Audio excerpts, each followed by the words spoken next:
Un espacio dirigido a la reflexión y análisis sobre el magisterio social de la Iglesia.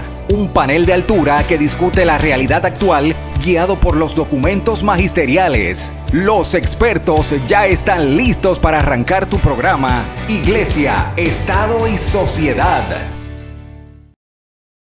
Muy buenos días. Bienvenidos todos a este primer programa Iglesia, Estado y Sociedad.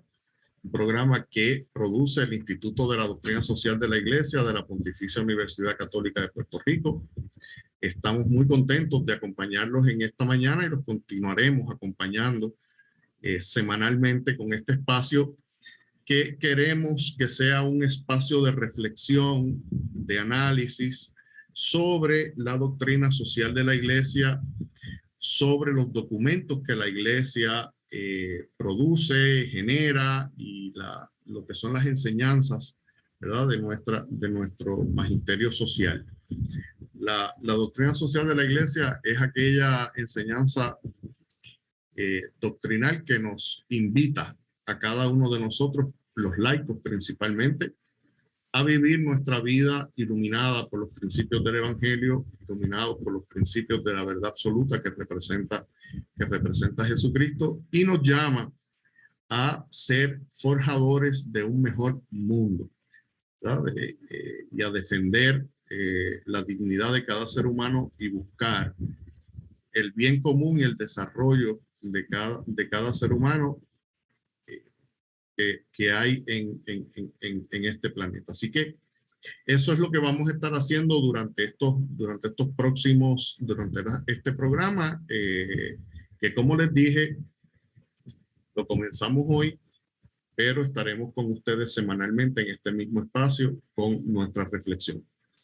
Estoy muy bien acompañado en esta mañana. Les agradezco profundamente a la doctora Sandra Ramos López. Ella es catedrática en nuestra Pontificia Universidad Católica de Puerto Rico, específicamente en el Colegio de Ciencias de la Conducta y Asuntos de la Comunidad, muy conocedora del tema de la criminología, pero también de la enseñanza a través del servicio. Y una de las cosas a los que nos llama la doctrina social es precisamente a servir y a servirle bien a nuestra sociedad. Este que se dirige a ustedes es Israel Santiago. Yo soy el director del Instituto de la Doctrina Social de la Iglesia de la Pontificia Universidad Católica de Puerto Rico desde hace ya algún tiempo, y de verdad teníamos este sueño de poder contar con este espacio que nos sirviera para compartir con cada uno de ustedes este rato de reflexión que esperamos que les sirva de iluminación, ¿verdad? y de guía para que podamos vivir la vida de una manera más plena. Doctora Sandra Ramos, gracias por acompañarnos en esta mañana. Lo dejo con nuestro público. Ok, buenos días a los radioescuchas y a los que nos siguen en las redes sociales. Pues vamos a tocar un tema que nos ha interpelado a todos por igual, que es la violencia contra la mujer. La Organización Mundial de la Salud destaca, ¿verdad? Un poquito para que tengamos una idea de la magnitud del problema. Pues a nivel mundial afecta 1 de cada 3 mujeres. Quiere decir que cada uno de nosotros pudiera conocer a una persona o lamentablemente es víctima de violencia. Nosotros pensamos que el hogar es el lugar donde más seguro estamos, y esto es lo que cambia este fenómeno, y es que la inseguridad va a estar golpeando nuestro hogar, ¿verdad? Que es nuestro santuario para descansar, para recargar energía y para estar seguro, protegido. También tendríamos que destacar que el 60% de todas las mujeres asesinadas corresponde al tema, ¿verdad?, de la violencia de pareja. Entonces, nosotros tenemos una tendencia a veces a juzgar Cuando una mujer empieza el proceso y a veces se detiene, ya nosotros hemos visto que hemos visto situaciones del sistema jurídico que reclaman una reforma, pero la mujer siente un miedo paralizador cuando comienza el proceso, se siente desamparada, se siente desvalida, se siente aislada, ¿verdad? Y una de las cosas que la detiene es que esa autoestima va a estar bien reducida, lo que no le va a permitir continuar con el proceso. Por otro lado, nosotros pudiéramos destacar que en este caso el victimario pues también tiene un problema y asuntos sin resolver, y es la poca habilidad que tiene de comunicarse, de atender los conflictos. Esa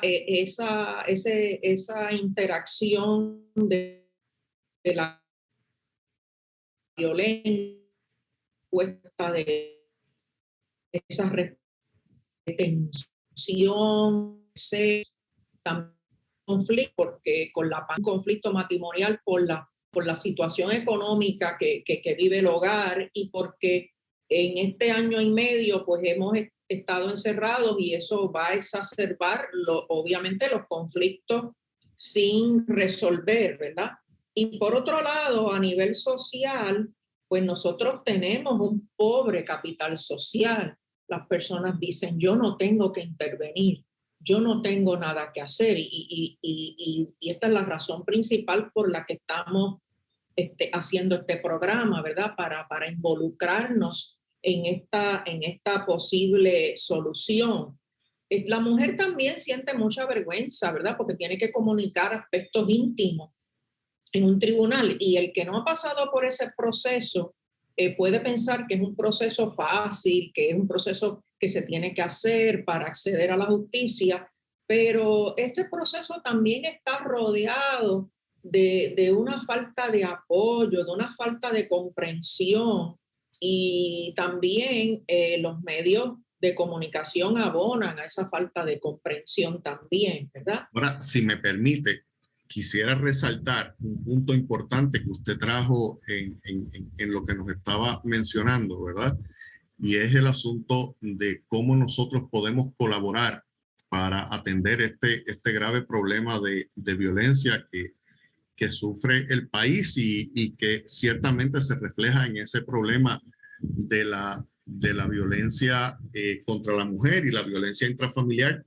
Y en ese sentido quisiera compartir con nuestro público, ¿verdad? Que muy recientemente, específicamente el pasado 27 de octubre, los obispos de Puerto Rico, mediante una carta pastoral firmada por todos los obispos que componen nuestra conferencia episcopal, nos llaman a atender este problema serio de la violencia del que nos estaba hablando la doctora. Y esa carta, que es una carta hermosísima, y me parece a mí que muy importante, que los señores obispos han llamado a la carta Artesanos de la Paz, ¿verdad? Y es una carta pastoral ante la crisis de violencia que afecta al país. Y es que nuestros obispos con este pronunciamiento han querido acompañarnos como pastores para que podamos trascender esta situación, este hilo de violencia que estamos viviendo. Y si me permite, doctora, me gustaría un poco, ¿verdad?, explicarle a nuestro público lo que, ¿verdad?, a grandes rasgos lo que la carta dice, y luego continuamos, ¿verdad?, con el análisis de este serio problema de la violencia contra la mujer.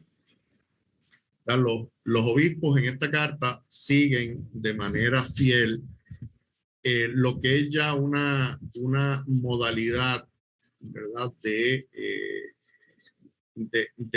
la metodología que utiliza el episcopado latinoamericano, principalmente del ver, juzgar y actuar.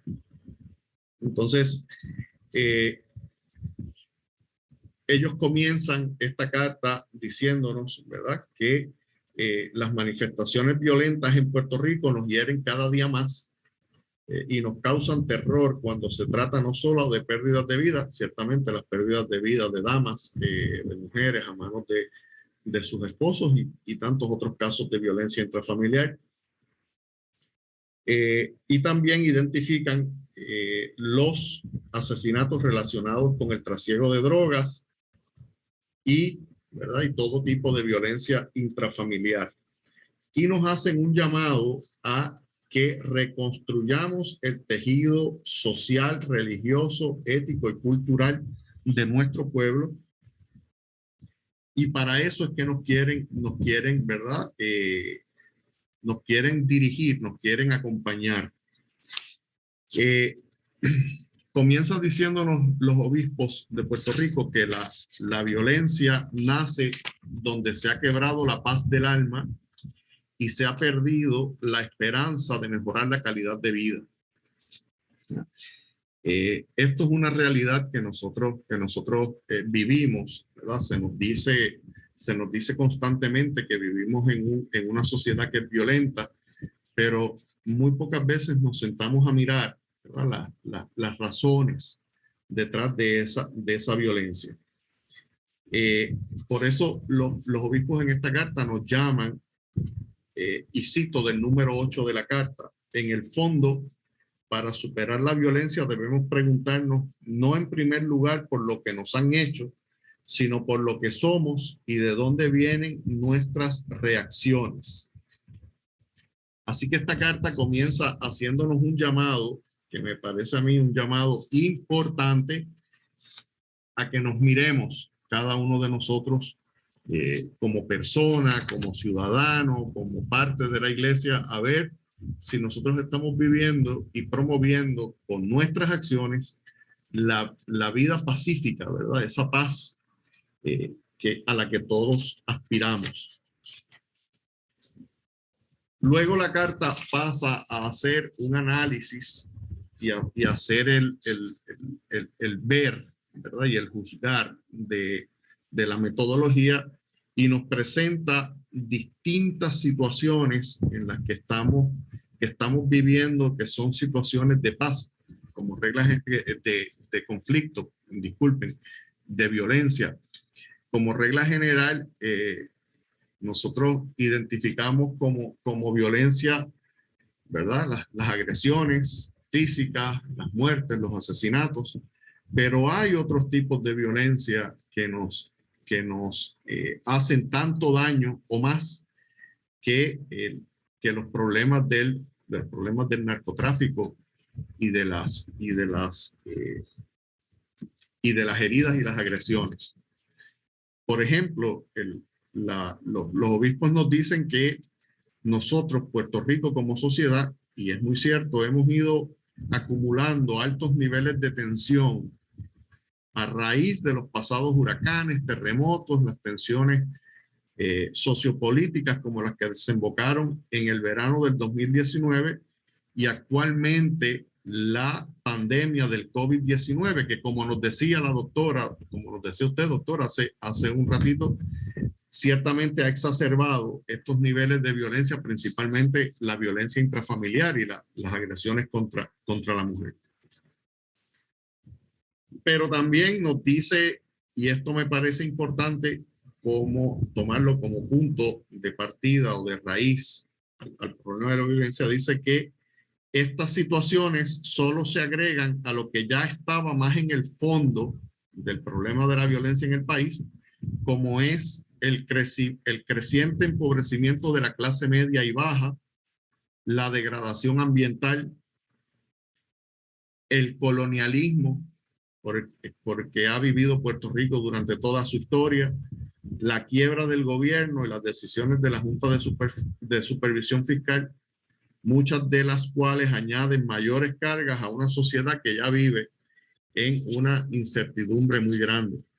Pero también los obispos nos señalan como fuentes de violencia la corrupción, los crímenes de cuello blanco, la ingobernabilidad y el deterioro en el servicio público, la proliferación del lenguaje violento y ofensivo, el andar metidos en la tecnología, olvidándonos de querer de desarrollar los vínculos sociales y las relaciones personales, el maltrato a nuestros viejos, los atentados contra la vida, como es el aborto, la disminución en las horas de sueño, consumo de alcohol y drogas, contaminación informática y el exceso de ruido, chisme, ¿verdad? Y la alteración de la paz en los vecindarios. Eso nos lo identifican los señores obispos como situaciones de violencia, pero después nos hacen un señalamiento que me parece importante, doctora, y quizás esto lo debamos tocar un poquito ahorita cuando continuemos nuestro diálogo, y es que nos dicen que la violencia no se detiene solamente ni principalmente con el incremento de la represión, y mucho menos con el régimen policíaco o de vigilancia, estrictamente. Nos dicen que hace falta una reestructuración de nuestra visión o proyecto de país. Eso es lo que nos mencionan los señores obispos. Y nos dicen que hace falta una gran concertación para definir qué tipo de personas son las que estamos educando y que queremos educar. Entonces, los obispos, luego de hacernos esta presentación de lo que es la violencia, nos dicen que debería haber una convocatoria general de pueblo, de todas las fuerzas vivas de nuestra sociedad, para que unamos esfuerzos y busquemos en todos los niveles el bien común, ¿verdad? Y sanar la fibra social de nuestro país. Y este llamado a esta convocatoria general de pueblo me parece importante, porque en un pueblo que vive tan dividido como el nuestro, muchas veces es difícil lograr conseguir cómo atender los problemas verdaderamente por esas divisiones. Finalmente, los señores obispos nos presentan desde el Evangelio ¿verdad? Nos hacen un señalamiento de camino, por dónde debemos ir. Y nos mencionan que debemos empezar a vivir el amor por la naturaleza, la apertura hacia el hermano, defender el entorno natural, pero también nos hacen un señalamiento de que el concepto del amor va más allá del amor romántico o del amor entre las personas, y es tan amplio el amor que la Iglesia propone, que se extiende hasta la caridad social y la política. Nos mencionan una cosa importante, doctora, y es que nos dice que las leyes antiviolencia no serían necesarias si supiésemos resolver nuestras diferencias y nuestros conflictos por medio del amor auténtico, ¿verdad? Y hacen una pregunta de si no será que en Puerto Rico existen muchas leyes, pero que no se están poniendo en vigor o no se están respetando, y prima ¿verdad? La falta de respeto por la ley y la llamada impunidad. Entonces nos llaman a hacer una revolución de la ternura, uniéndose a las palabras del Papa Francisco, y hacen un señalamiento serio a cada uno de nosotros de que debemos comenzar a reflexionar, ¿verdad?, a nuestro interior para verificar si somos cada uno de nosotros agentes de verdadera paz, ¿verdad? Y por último, los obispos hacen un señalamiento importante, y es que nos debemos reconocer cada uno de nosotros como personas vulnerables y a la vez validar y fomentar las fortalezas que el pueblo tiene para levantarse y sanear su autoestima. Y termina pues encomendando a la Virgen a la Santísima Virgen, ¿verdad?, la situación que vive nuestro país. A grandes rasgos, eso es lo que nos dice la carta pastoral. Ya tenemos que irnos a la pausa, ¿verdad? Pero al regresar continuaremos con el análisis, ¿verdad?, de esta carta y de la situación que nos planteaba la doctora López sobre el asunto de la violencia contra la mujer. Así que en breve regresamos con ustedes. Iglesia, Estado y Sociedad. Bienvenidos nuevamente a este programa Iglesia, Estado y Sociedad del Instituto de la Doctrina Social de la Iglesia de la Pontificia Universidad Católica de Puerto Rico. Conversamos en el día de hoy sobre la carta pastoral Artesanos de la Paz de la Conferencia Episcopal Puertorriqueña y la situación y el problema de la violencia que vivimos en nuestro país. Antes de la pausa estuvimos hablando de lo que la carta pastoral Artesanos de la Paz nos dice, y nos gustaría ahora en este segmento darle una mirada más profunda al problema de la violencia en el país, principalmente el problema de la violencia, ¿verdad?, contra la mujer, de la que ya a principio del programa la doctora López nos estaba hablando. Doctora, ciertamente el problema de la violencia contra la mujer es serio, de la violencia intrafamiliar es muy serio también. Me gustaría, ¿verdad?, escuchar su reacción y su análisis sobre el asunto de la violencia en el país en general, pero sobre el asunto de la violencia contra la mujer, pues me gustaría también que nos analice un poco. Así que la dejo con nuestro público, doctor.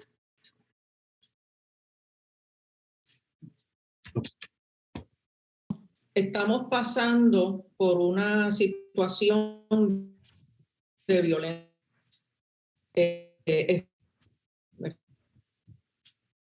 Analizamos la carta pastoral, realmente no de nosotros, no habla gobernamente, de los implicados, habla de nosotros, ¿verdad? Y en muchas que no es nuestro problema, pero cuando observamos al hombre particularmente, ¿verdad?, pues tiene unos problemas porque ha sido víctima de violencia también anteriormente, ¿verdad?, en el proceso de crianza, en el proceso de desarrollo, ¿verdad? Y debido también al pobre capital social, pues estas personas pues la emprenden, ¿verdad?, contra la mujer. En parte puede ser por lo que acabamos de reseñar, los problemas de consumo y de abuso de drogas y alcohol. También pues tenemos el problema de los celos, tenemos el problema también de la inseguridad emocional, porque con todo lo que hemos vivido en los últimos años, pues estamos en una situación de inseguridad generalizada, ¿verdad? Y también tenemos, muchas personas se quejan de que las sanciones contra el agresor son débiles, ¿verdad? Y responsabilizan, ¿verdad?, mayormente a la mujer y al sistema jurídico, ¿verdad? Pero en realidad, nosotros podemos observar, ¿verdad?, en el caso de la violencia doméstica, que hay varios tipos de violencia, ¿verdad? Tenemos la violencia psicológica, que la situación con este tipo de violencia es que las personas tienen dificultades en darse cuenta, ¿verdad? La violencia psicológica casi siempre se caracteriza por ser invisible, ¿verdad? Y esa violencia psicológica pues, se vincula también a unas microviolencias que suceden en la cotidianidad de la vida de la mujer y la mujer no se da cuenta y las personas a su alrededor tampoco se dan cuenta, ¿verdad? Y muchas veces pues las personas entran a un agotamiento de la reserva emocional y entonces dejan de ver al otro, ¿verdad? Y ahí empezamos a tener problemas porque no podemos utilizar al máximo ese capital social, ¿verdad? Fíjese, doctora, me parece muy interesante ese punto que nos trae, porque quizás estamos perdiendo de perspectiva que el problema de la violencia en el país, este problema de la violencia intrafamiliar principalmente, se puede deber a situaciones mucho más profundas. Los obispos nos hacen un señalamiento en la carta sobre el asunto del problema del colonialismo en el país. Y la realidad es que el colonialismo produce en sí mismo un sistema violento, ¿verdad? Entonces, los niveles de frustración de nosotros como pueblo pueden llegar a un nivel en donde comenzamos a descargarlo entre nosotros, cuando profundamente lo que sentimos es el gran peso de la falta de poderes políticos, las injusticias y la frustración, ¿verdad? De sentirnos incapaces de poder tomar decisiones por nuestra vida. Y podemos entrar en estas discusiones y en estas, ¿verdad? En estas acciones violentas hacia nuestros hermanos. Sí, me parece muy interesante eso que nos estaba diciendo. Me gustaría ¿verdad? Que nos abunde un poquito más y que continúe con su análisis. Sí, realmente tanto la víctima como el victimario y toda la sociedad que está alrededor, cada uno de nosotros puede estar sufriendo un agotamiento de esa reserva emocional y esa falta de poder a la que nos somete el colonialismo. Y entonces en el seno ya del hogar, pues como no todo el mundo responde a este agotamiento de reserva emocional, a esta reducción de la autoestima, no responden de la misma manera. Algunos reaccionan obviamente con violencia y la persona que es víctima de violencia, al tener también esa pobre reserva emocional, pues tiende a someterse, ¿verdad? Porque no encuentra que tiene otra alternativa. También nosotros tenemos un deterioro en la salud mental y en la calidad de vida en gran medida por todas las situaciones coloniales que estamos, la corrupción gubernamental, que ya nosotros le hemos perdido la confianza a las instituciones que nos gobiernan, y también tenemos otro aspecto que es la disponibilidad, que también bien y a que el cada vez más y las personas no encuentran, ¿verdad? Le han perdido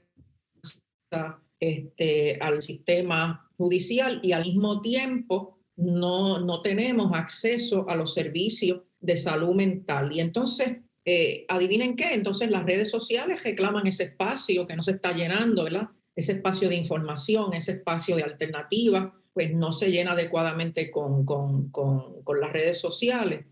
También a veces tenemos también la creencia, ¿verdad?, de que no debemos intervenir en problemas, ¿verdad?, matrimoniales. Entonces entramos a lo que se conoce como la autocomplacencia, ¿verdad?, que es que nosotros exaltamos los medios de comunicación. Entonces, vamos a esa agresión, sean sexuales, sean psicólogos, que nosotros tenemos un bombardeo también de noticias violentas, de programas violentos.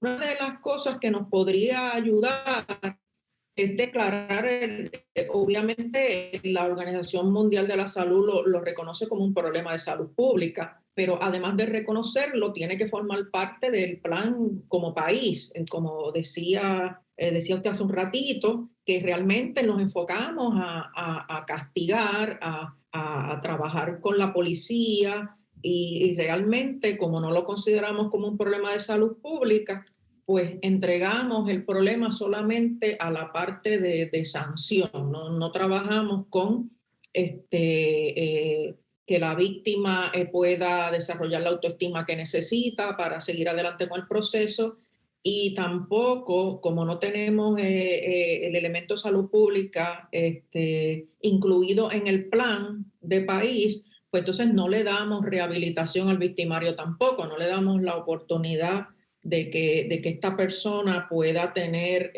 la oportunidad de cambiar, ¿verdad? Y tampoco hablamos de la prevención, que somos más bien remediativos y la prevención tiene mucho que ver porque ya una vez una mujer pierde la vida o sufre grave daño, ¿verdad? Tenemos también casos de mutilación, pues nosotros tenemos que reconocer que nosotros tenemos el poder de prevenir, ¿verdad? De que cada uno de nosotros cuando nota algo, ¿verdad? Intervenir con preguntas directas, no tener miedo a involucrarse, ¿verdad? Y el hecho de que estemos aquí conversando, la meta principal es desarrollar esa sensibilidad que necesitan las personas para poder intervenir, ¿verdad?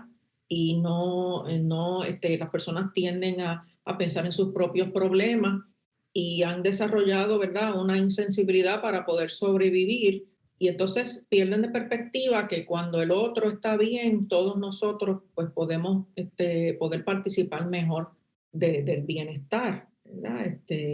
Y eso me parece que es un problema, ¿verdad?, importante que debemos considerar. Doctora, me parece sumamente importante recalcar un aspecto que usted nos ha traído sobre este asunto de la sensibilidad hacia los actos violentos. Y es que hay varias cosas que usted mencionó que me parece que son un factor muy importante que debemos mirar todos como sociedad para atender el problema. Usted menciona este asunto de la sensibilidad, también mencionó el asunto de las redes sociales, ¿verdad?, que se han convertido en una fuente de violencia como regla general, y en donde cada uno de nosotros participamos, ¿verdad? Siempre pensando que la violencia es lo que hacen los demás, pero no miramos, ¿verdad?, nuestras propias actitudes violentas y nuestra falta de sensibilidad hacia nuestro prójimo, y un poco utilizando la anonimidad que nos da ¿verdad?, el anonimato que nos dan las redes sociales,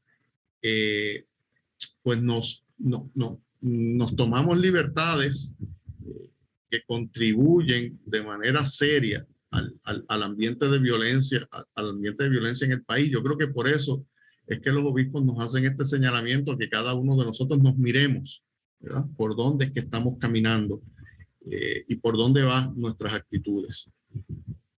¿Qué nos puede decir sobre eso, doctora? Pues esas actitudes son bien importantes, pero esas actitudes que realmente para nosotros poder cambiar las actitudes tenemos que cambiar la forma de pensar de las personas, ¿verdad? Porque el comportamiento final que se da va a depender de las actitudes y las actitudes dependen de la forma de pensar que tienen las personas. Sí, las personas. Ciertamente, doctora.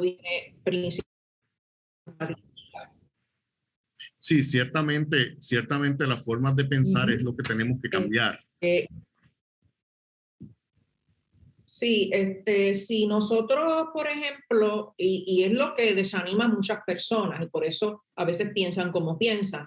Si nosotros vemos las estadísticas del año 2020, ¿verdad? Porque no podemos llegar a conclusiones del 2021, porque a veces los medios de comunicación nos tienen acostumbrados a la inmediatez de ver un año que no ha pasado completamente, ¿verdad?, y lo presentan como tendencia, pero si nosotros vemos las estadísticas de la Policía de Puerto Rico, por ejemplo, que es lo que abona a esas actitudes que queremos cambiar, es que de toda la cantidad, ¿verdad?, de incidentes de violencia doméstica que superan los 5.500, ¿verdad? Y aquí estoy incluyendo no solamente violencia contra la mujer, sino también violencia contra el hombre. De todos esos 5.500, ¿en cuánto terminamos? en 53 convicciones. Y eso abona a las formas de pensar, ¿verdad? Abona a las formas de pensar. Entonces, tenemos un desfase entre los incidentes que se dan y eso nos demuestra que solo nosotros podemos cambiar eso con nuestra intervención. Ciertamente, doctora, uno de los principios principales de la doctrina social de la Iglesia es el principio de la solidaridad, de la corresponsabilidad y la participación ciudadana. Y es muy importante que todos como pueblo nos unamos, ¿verdad? Con un propósito común de sanear nuestra fibra social. Por eso es que los obispos nos hacen esta invitación a una concertación mayor, ¿verdad? A una unión de pueblo, de las fuerzas vivas del país, porque ciertamente dejarle al Estado atender el asunto de la violencia es perpetuar la violencia en el país.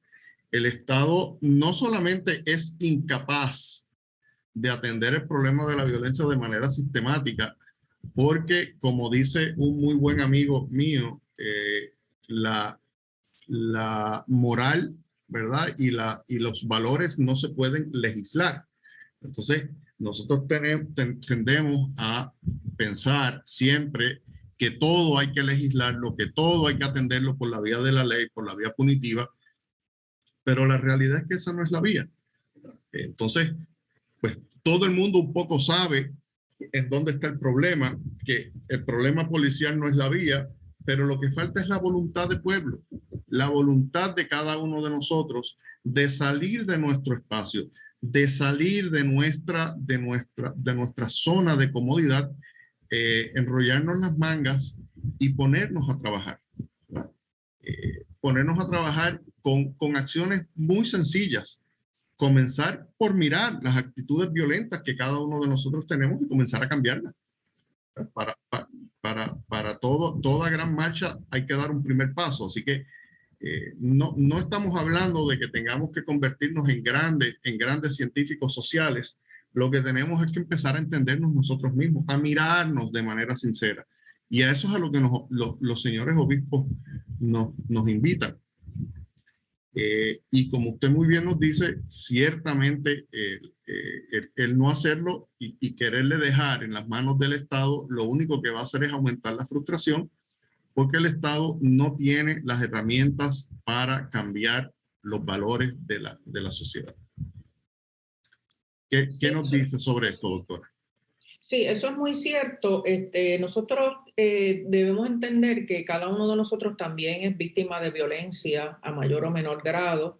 Y entonces también reconocer que nosotros podemos ser violentos también. Eso es lo único que nos va a dar fuerza, ese cambio inicial que se ha mencionado hace un ratito, ese cambio inicial de esa reflexión de cuán violento soy yo, ¿verdad? Cómo yo me relaciono con las personas, ¿verdad? Cómo yo me dirijo a otros, ¿verdad? Qué cosas yo escribo en las redes sociales, ¿verdad? Entonces tiene que haber esa reflexión y eso va a producir un efecto en cadena, porque si la persona tiene esa reflexión inicial y tiene ese cambio inicial, porque la persona tiene el poder para controlar su propio comportamiento, cuando se termine de hacer esa reflexión, es que empiezan los grandes cambios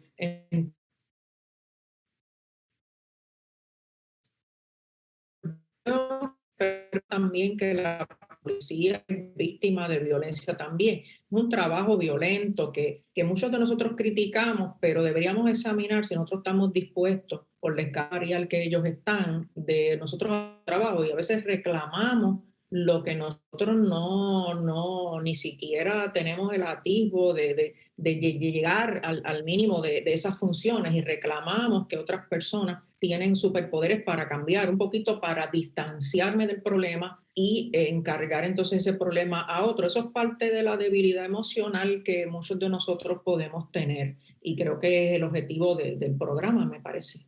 Ciertamente, doctora, eso es parte de lo que tenemos que trabajar como pueblo. Nos ha traicionado el tiempo, ¿verdad? Se nos ha terminado el tiempo que tenemos disponible para este programa, pero no quiero despedirme sin hacer una invitación a ustedes, radioescuchas, que nos sentemos a mirarnos, a mirar nuestra alma, a mirar nuestro ser y nuestros comportamientos y a convertirnos en verdaderos artesanos de la paz. La paz se puede conseguir, pero la tenemos que trabajar, le tenemos que dar amor, cariño, ponerle esfuerzo y empeño. Así que a eso es a lo que nos llaman los señores obispos y a eso es a lo que nosotros los invitamos. Sin más, despedimos el programa. Le agradezco a la doctora Ramos su tiempo y estar aquí con nosotros, y los invitamos a que nos escuchen la próxima semana a esta misma hora por este mismo medio. Así que Dios los bendiga a todos, que tengan un día hermoso. Iglesia, Estado y Sociedad es una producción del Instituto de Doctrina Social de la Iglesia de la Pontificia Universidad Católica de Puerto Rico. Tienes una cita la próxima semana a esta misma hora, porque el análisis y la reflexión continúan. Iglesia, Estado y Sociedad, una producción de la Pontificia Universidad Católica de Puerto Rico.